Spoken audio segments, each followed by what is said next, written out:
26 ദിവസത്തെ നോമ്പ് കാല ധ്യാന ചിന്തയിലേക്ക് ഏവർക്കും ഹൃദ്യമായ സ്വാഗതം. ഇന്നത്തെ ചിന്താ വിഷയം വിമോചനത്തിൻ്റെ ഓർമ്മ പുതുക്കൽ. ചിന്തയ്ക്ക് ആധാരമായി തിരഞ്ഞെടുത്ത വേദഭാഗം യെശയ്യാവ് 45-ന്റെ 4 തിരുവചനം. ഞാൻ നിന്നെ പേർ ചൊല്ലി വിളിച്ചിരിക്കുന്നു, നീ എന്നെ അറിയാതിരിക്കെ ഞാൻ നിന്നെ ഓമനപ്പേർ ചൊല്ലി വിളിച്ചിരിക്കുന്നു.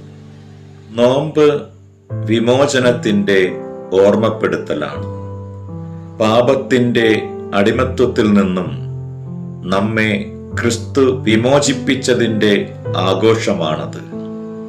നോമ്പിലൂടെ പാപത്തിൽ നിന്നുള്ള മോചനം സാധ്യമാകണം. നിങ്ങൾ പാപത്തിൻ്റെ അടിമത്വത്തിലാണോ? വേദനയിലും നിരാശയിലും ആകുന്നുവോ? കഴിവതും വേഗം അതിൽ നിന്നും വിമോചനം പ്രാപിക്കുക. കാരണം നിങ്ങളിലൂടെ നിങ്ങൾക്ക് ചുറ്റുമുള്ളവർ വിമോചനം നേടണമെന്ന് ദൈവം ആഗ്രഹിക്കുന്നു.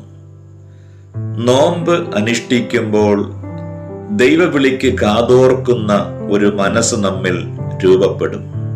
ചരിത്രത്തിൽ നിരവധി സാധാരണക്കാരെയും രാജാക്കന്മാരെയും ദൈവം ദൗത്യ നിർവഹണത്തിനായി ക്ഷണിച്ചിട്ടുണ്ട്.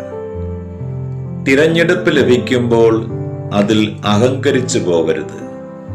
നിഗളിച്ചു പോകാതെ നിയോഗത്തെ കണ്ടെത്തണം. ഞാനെന്ന ഭാവം ഉയരരുത്. ഉയർന്നാൽ അത് മുമ്പിലുള്ള കർമ്മത്തെയും അത് നൽകിയ ദൈവത്തെയും മറക്കുന്നതിന് കാരണമാകും.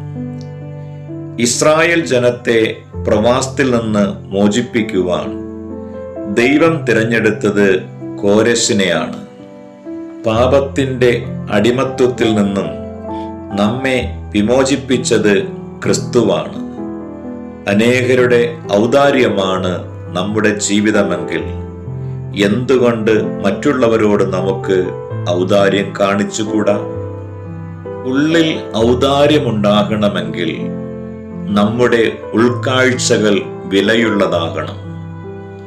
വിമോചകനാകുവാൻ മോശയെ ദൈവം നിയോഗിച്ചപ്പോൾ അതിനാവശ്യമായ ബലവും നൽകി. ദൈവത്തിന് നിന്നെ പറ്റിയുള്ള മഹത്തായ ഉദ്ദേശങ്ങൾ നീ മനസ്സിലാക്കിയിട്ടുണ്ടോ? നിങ്ങൾ ഭൂമിയുടെ ഉപ്പാകുന്നു. നിങ്ങൾ ലോകത്തിൻ്റെ വെളിച്ചമാകുന്നു. നിന്നെ അറിയുന്ന ദൈവത്തെ നീ അറിയാതെ പോകരുത്.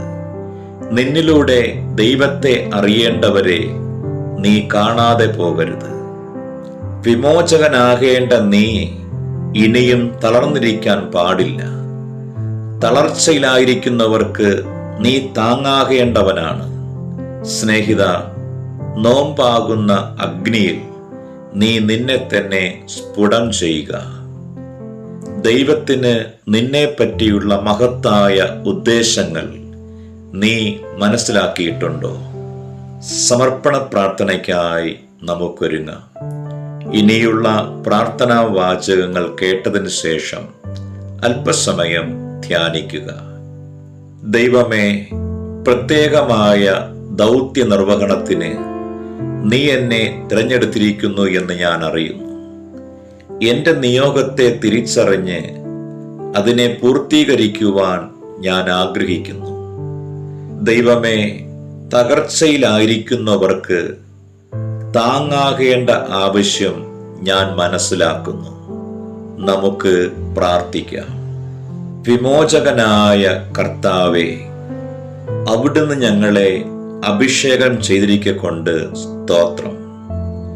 നിഗളിച്ചു പോകാതെ നിയോഗത്തെ കാണാനും അങ്ങയുടെ മഹത്വത്തിൽ ആശ്രയിച്ചുകൊണ്ട് ഞങ്ങളിൽ ഭരമേൽപ്പിക്കപ്പെട്ടിരിക്കുന്ന ദൗത്യം പൂർത്തീകരിക്കുവാനും ഞങ്ങളെ സഹായിക്കണമേ. ആമേൻ. നോമ്പിൻ്റെ പകുതി ദിനങ്ങൾ ഇന്നലെ പിന്നിട്ടു. ഇനിയും നീ നിന്റെ ദൗത്യത്തെയും വ്യക്തിത്വത്തെയും തിരിച്ചറിഞ്ഞില്ലയോ? കോഴി കുഞ്ഞുങ്ങളുടെ കൂടെ ചികഞ്ഞു നടന്ന കുഞ്ഞു കഴുകന്റെ കഥ കേട്ടിട്ടില്ലേ? കോഴിമുട്ടകളുടെ ഇടയിൽ ഒരു കുസൃതി പയ്യൻ കൊണ്ടുവച്ച കഴുകന്റെ മുട്ട കുറെ ദിവസം കഴിഞ്ഞപ്പോൾ വിരിഞ്ഞു.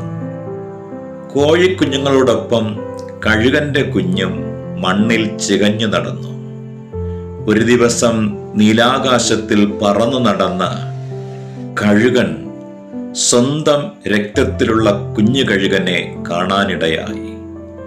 ചിറക് വിരിഞ്ഞിട്ടും കോഴിക്കുഞ്ഞുങ്ങളുടെ കൂടെ ചികഞ്ഞു നടന്ന കഴുകനോട് അവന് സഹതാപം തോന്നി. ഒരു ദിവസം അവൻ പറന്ന് താഴെ ഇറങ്ങി. കുഞ്ഞു കഴുകന്റെ ചെവിയിൽ മന്ത്രിച്ചു, നീ കഴുകനാണ്, കോഴിയല്ല. പറക്കാൻ നിനക്ക് ആഗ്രഹമുണ്ടോ? ഉണ്ടെങ്കിൽ ചിറക് വിടർത്തി പറന്നുയരുക. കുഞ്ഞു കഴുകൻ ചിറക് വിടർത്തി ആകാശ നീലിമയിലേക്ക് പറന്നുയർന്നു.